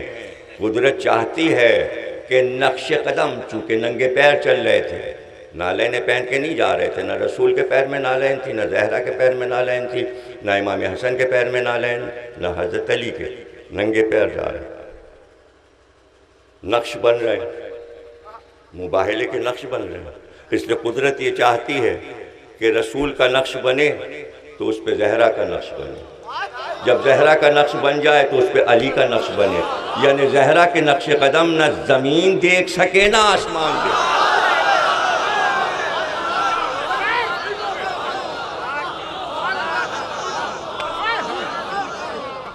اس شان سے سواری چلی اور کس وقار کے ساتھ اس شامیانے کے نیچے تشریف فرما ہوئے سرکار، لیکن ترتیب آنے میں یہ تھی کہ رسول آگے، پھر فاطمہ، پھر علی، پہلو میں حسن، گود میں حسین، لیکن جب بیٹھے تو ترتیب بدل گئی۔ سب سے پیچھے رسول اللہ بیٹھے، دو زانو، ایک زانو کے آگے علی کو بٹھایا، دوسرے زانو کے آگے فاطمہ کو بٹھایا، اور علی اور فاطمہ سے آگے حسن کو بٹھایا، حسن سے آگے حسین کو بٹھایا، گویا کلمہ طیبہ بنایا، شجرہ طیبہ بنایا۔ پرسوں عرض کیا تھا زہرا شجرہ طیبہ بھی ہیں اور کلمہ طیبہ بھی ہیں، کلمہ باقیہ بھی ہیں، یعنی رسول نے بتایا مجھ سے علی اور فاطمہ ہیں، علی اور فاطمہ سے حسن اور حسین ہیں، اور حسین سے یہ سلسلہ مہدی تک جائے گا۔ یعنی حدیث قصہ میں یہ سب ہیں، آئے مودت میں یہ سب ہیں، آئے مباہلہ میں یہ سب ہیں۔ لوگ یہ پوچھتے ہیں حدیث قصہ میں حضرت زینب کیوں نہیں آئیں، حضرت ام کلثوم کیوں نہیں آئیں؟ یہ سب بیکار سوالات ہیں، یہ سب بیکار سوالات ہیں، اس لیے کہ حدیث قصہ میں کائنات کا ہر رشتہ رکھ دیا گیا۔ آپ غور کیجئے، باپ ہے بیٹا ہے، ماں ہے بیٹا ہے، بیٹی ہے باپ ہے، باپ ہے بیٹی ہے، زوجہ ہے شوہر ہے، کون سا رشتہ بچا؟ نانا ہے، نواسے ہیں، جتنے چاہے رشتے گنتے چلے جائیے، سارے رشتے موجود ہیں۔ ایک رشتہ غیب میں رکھا، حالانکہ ہے، وہ ہے بہن کا رشتہ، اسے غیب میں رکھا تاکہ عظمت کربلا ظاہر ہو۔ حدیث قصہ کے وقت اسے غیب میں رکھ کر بتایا ہے وہ حدیث قصہ سے ہی رشتہ، اس لیے کہ بہن وہ ہے کہ جو 5 معصوموں کی گود میں پلی ہے۔ کوئی معصوم 5 معصوموں کی گود میں نہیں پلا سوا زینب کے۔ رسول اللہ جناب سیدہ مولا علی حسن حسین 5 معصوموں کی نگاہ میں زینب بی بی کی عظمت کیا ہے؟ ایسی بہن۔ اور کوئی کہے صاحب رشتہ نہیں ہے، رشتہ ہے، بہن کا رشتہ چادر میں ہے، اس لیے کہ رسول اللہ اور علی بھائی بھائی ہیں، اور بھائی بھائی کی اولاد آپس میں کیا ہوتی ہے؟ 2 چچاؤں کی اولاد آپس میں کیا ہوتی ہے؟ بھائی بھائی، اور بیٹی ہو تو بھائی بہن۔ رسول کی بیٹی زہرا ہیں، علی کی بیٹے حسن حسین ہیں، آپس میں چچا زاد بھائی اور بہن ہیں۔ ہاں، کبھی بھی نہیں آپ قبول کریں گے، رشتہ تو ہے، ابھی رشتہ تو ہے، ذہن قبول نہیں کرے گا، اس لیے کہ اول رشتہ جو ہے وہ ماں اور بیٹے کا ہے، تو پھر وہ رشتہ بھی جو ہے وہاں پر بھی مسئلہ آ جاتا ہے کہ دامادی کا رشتہ بڑا ہے یا چچا زاد بھائی کا رشتہ بڑا ہے۔ یہاں رشتے کچھ بڑے نہیں ہیں، یہاں صرف اللہ کی مرضی ہے، جس وقت جو چیز چاہے وہ ظہور میں آ جائے اور جو چیز چاہے وہ غیب میں چلی جائے۔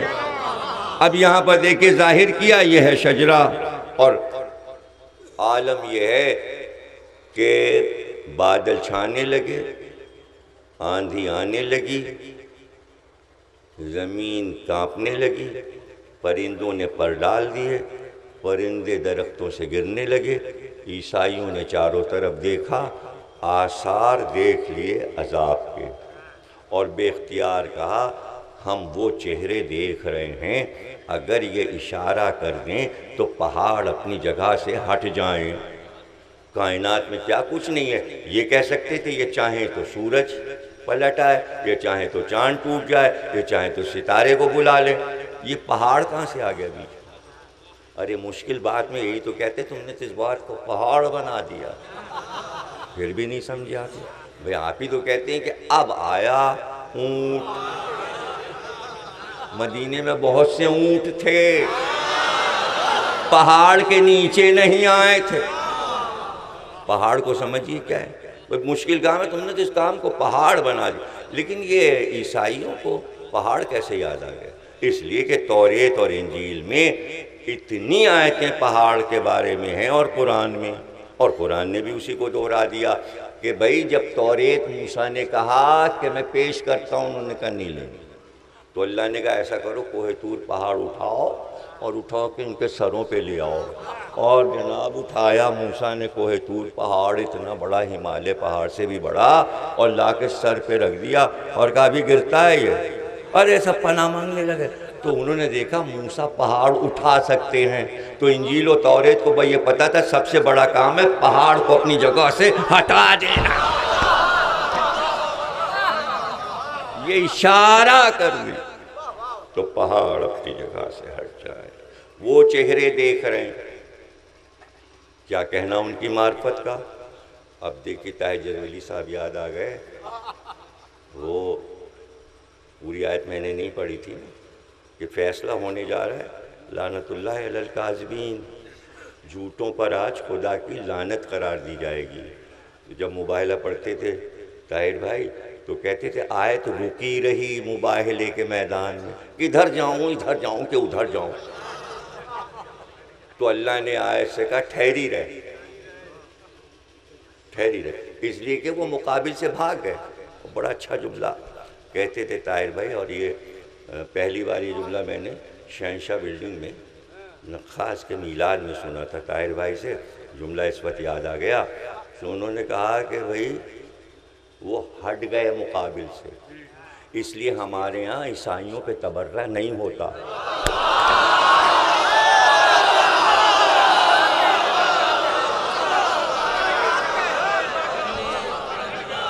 بر عیسائی لعنت نہیں ہے، کوئی نہیں لگاتا۔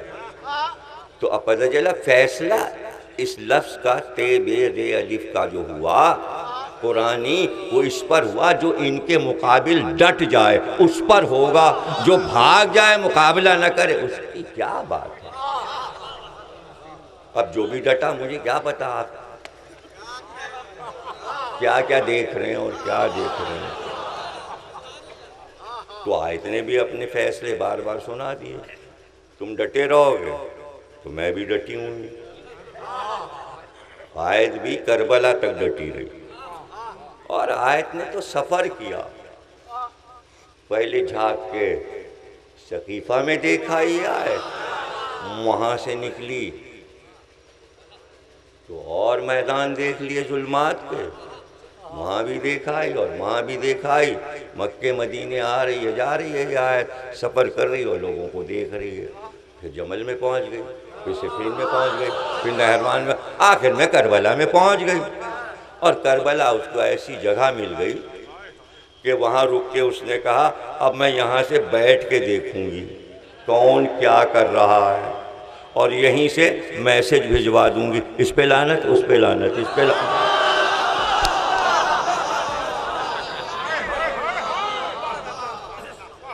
نگرانی ہو رہی اور دعوت دی جا رہی سچوں کے ساتھ ہو جاؤ تاکہ لعنت سے بچ جاؤ۔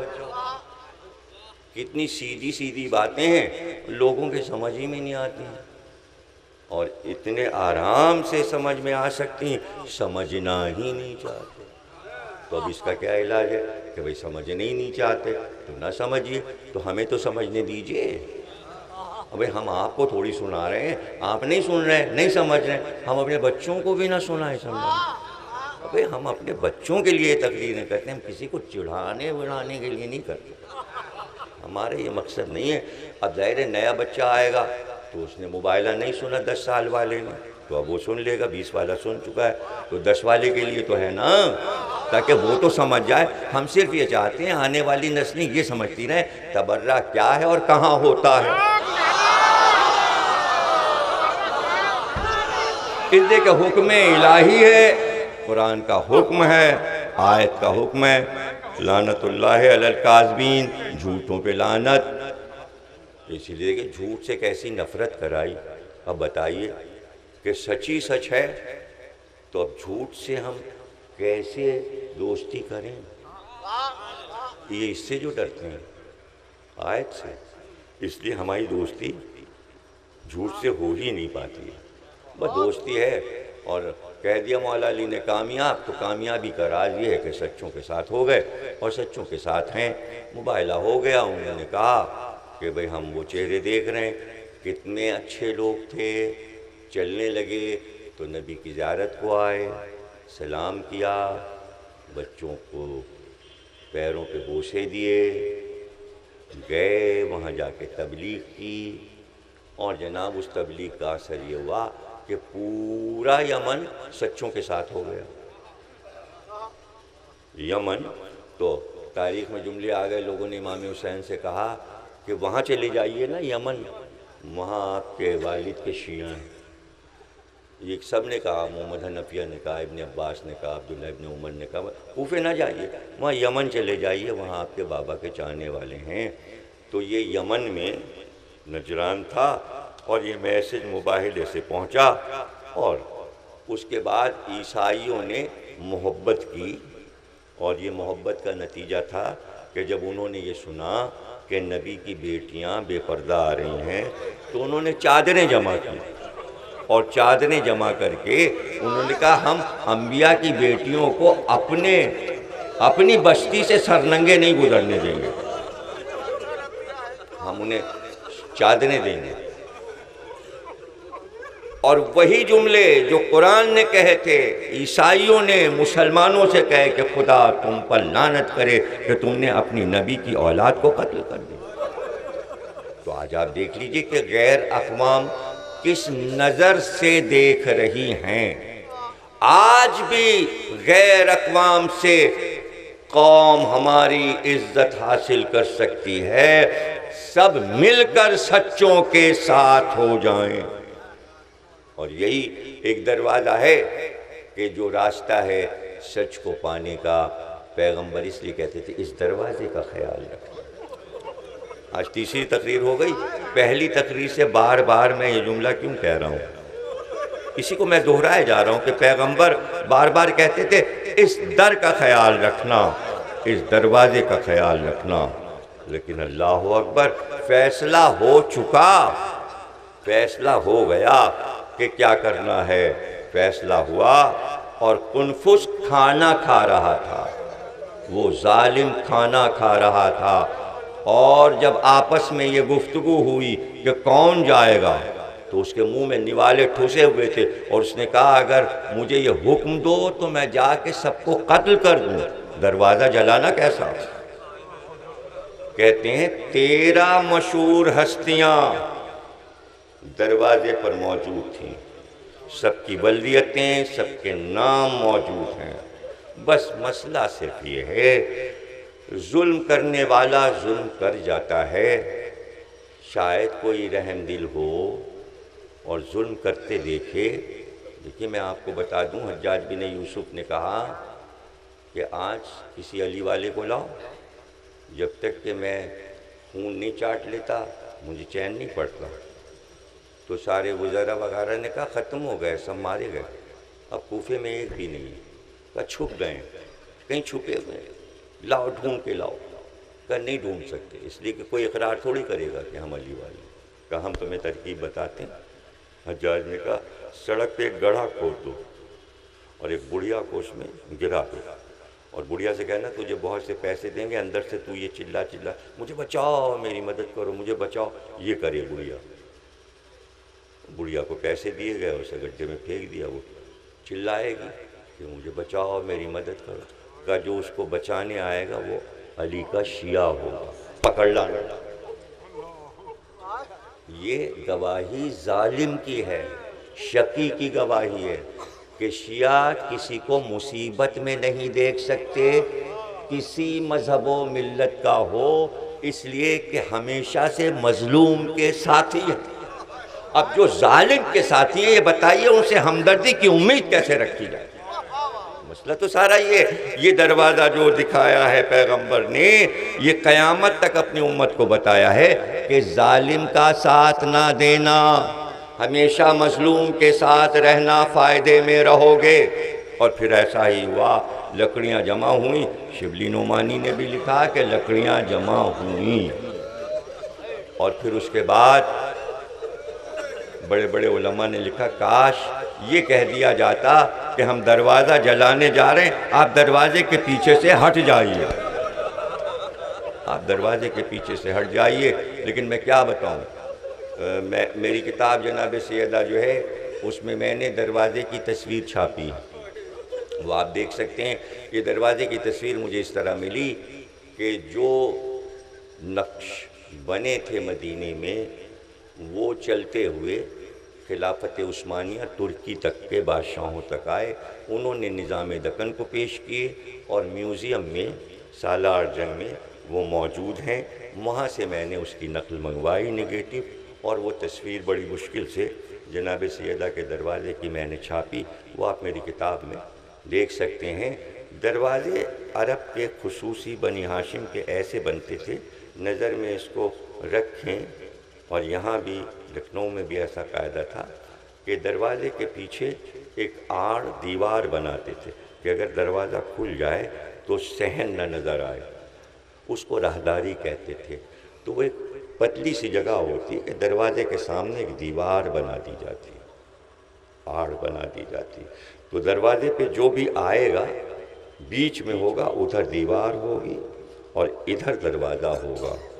جب یہ پکار ہوئی کہ علی کو گھر سے نکالو ورنہ ہم یہ گھر جلا دیں گے، ہم یہ گھر جلا دیں گے، اس پکار پر، اس ہنگامے پر، اس شور پر شہزادی دروازے پر آئی اور کہا کیا چاہتے ہو؟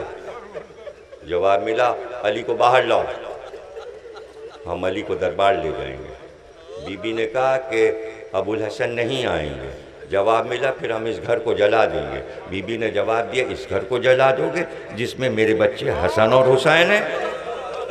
ہاں کوئی بھی ہو، کوئی بھی ہو، کوئی بھی ہو، ہم اس گھر کو جلا دیں گے۔ تو خبر تو کر دیتے کہ آگ لگانے جا رہے ہیں۔ اچانک آگ لگا دی، شعلے اٹھنے لگے۔ ابھی بی بی دروازے کے پیچھے ہیں کہ ایک بار ظالم و شقی نے لات دروازے کو ماری، کہتے ہیں کہ لات ماری، لیکن علماء نے لکھا کہ لات ماری جاتی تو مار کے لات ہٹا لی جاتی ہے۔ اس نے دروازے کو ڈھکیلنا شروع کیا اور اس کے بعد لات سے دروازے کو دیوار سے لگا دیا، اور کہتے ہیں دروازے اور دیوار کے بیچ میں بس ایک آواز آئی، فضہ میرے محسن کو بچا۔ میرا محسن مر گیا، میرا بچہ مر گیا۔ کہتے ہیں دروازہ زہرا بی بی پر گرا، زہرا بی بی زمین پر گری، اور بس یہ ملتا ہے کہ حسن اور حسین معصوم بچے دوڑے، ایک بازو حسن نے تھاما، حسین نے دروازے کو ماں سے ہٹانا شروع کیا، دو معصوم بچے، جلتا ہوا دروازہ، بچے تو ماں کو بچا رہے تھے، آنے والے ایک ایک کر کے داخل ہوئے، لیکن آنے والوں کے ہاتھ خالی نہیں تھے، کسی کے ہاتھ میں تازیانہ تھا، کسی کے ہاتھ میں تلوار تھی، کسی کے ہاتھ میں نیام میں رکھی ہوئی تلوار تھی۔ اس طرح آئے اور علی کی طرف بڑھے۔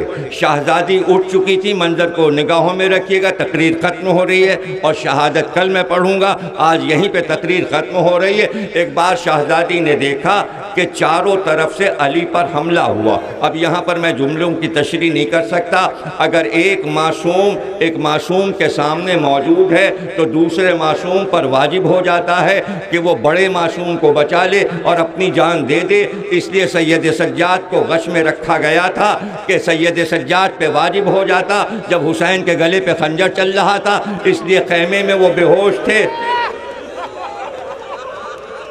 اب جناب سیدہ پر واجب ہے کہ علی کو بچائیں۔ ایک بار آگے بڑھ کر علی کے کمر میں دونوں ہاتھ ڈالے اور کہا خبردار ابو الحسن پہ وار نہ ہو۔ کہتے ہیں وار ہو چکے تھے، تازیانہ چل چکا تھا، تلوار اٹھ چکی تھی، اور نیام کے ساتھ جو تلوار تھی وہ بھی چل چکی تھی۔ کہتے ہیں دو پسلیاں زہرا کی ٹوٹ گئیں، دو پسلیاں،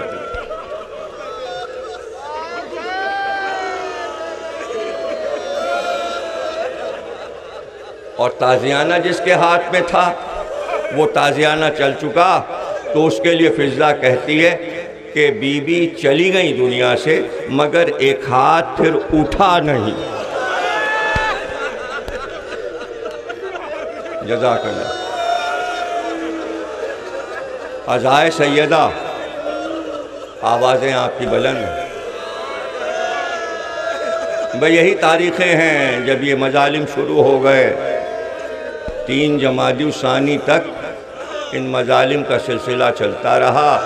یہ تاریخ جو ہے دروازے جلنے کی تاریخ ہے، فدق کے لیے دربار میں جانے کی تاریخیں ہیں۔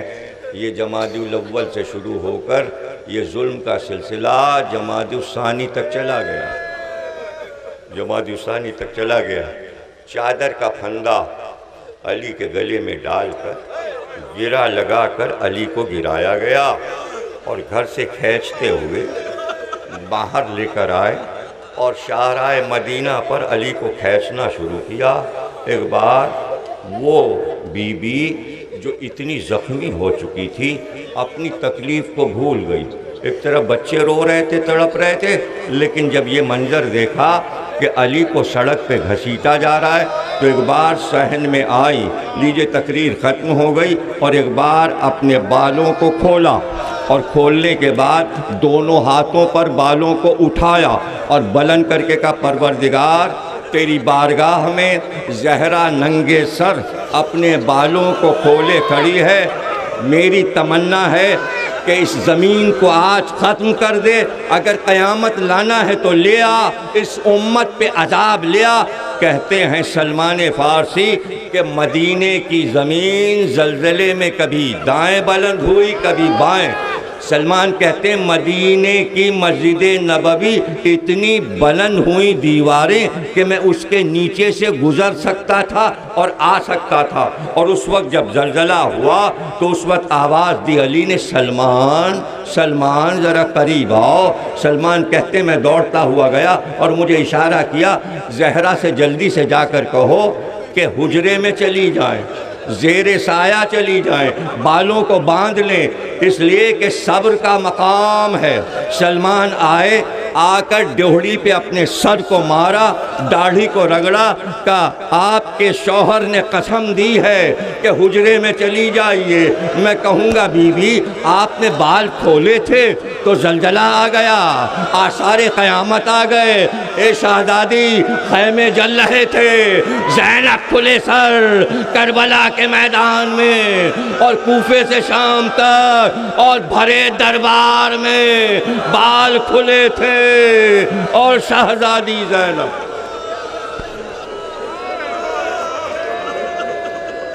بار الہ ان آوازوں پر اپنی رحمتوں کو نازل فرما، بحق جناب زہرا پروردگار ان کے گھروں کو آباد رکھ، ان کے بچوں کو ولایت علی پہ پروان چڑھا، محبت علی پہ پروان چڑھا، جتنے ضرورت مند ہیں ان کی ضرورتیں پوری ہوں، بحق محمد اور آل محمد، جو بے روزگار ہیں ان کو روزی عطا فرما، جو بیمار ہیں انہیں شفا عطا فرما، جو مر گئے ان کے درجات کو اعلیٰ علیین میں بلند فرما، امام زمانہ کا ظہور فرما، تاجیل فرما، ماتم حسین۔